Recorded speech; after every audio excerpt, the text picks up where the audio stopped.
de Sorina Viu.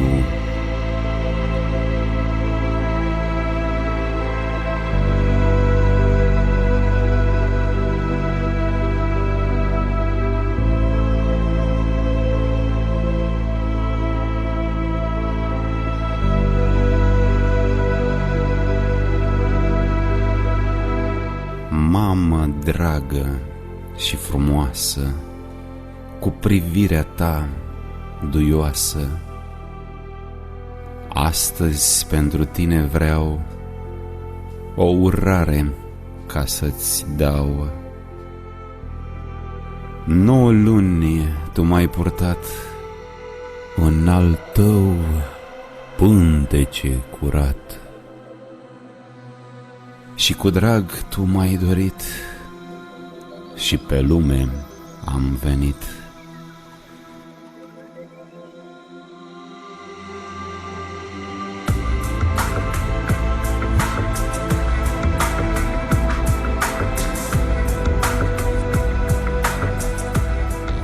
Nopți întregi tu n-ai dormit, cu mine te-ai chinuit, în brațe tu m-ai purtat, m-ai crescut, m-ai educat.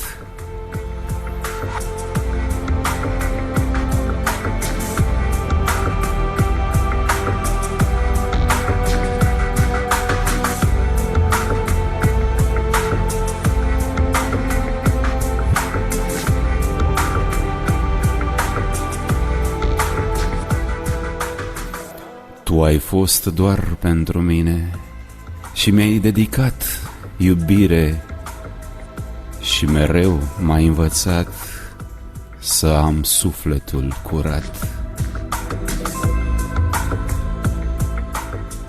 Acum eu sunt om mare și prin toate am trecut.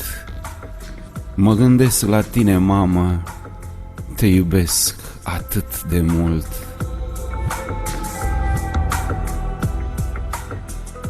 Și cu lacrimi pe obraj eu te rog ca să mă ierți dacă ți-am greșit, mămică. Te iubește a ta fiică.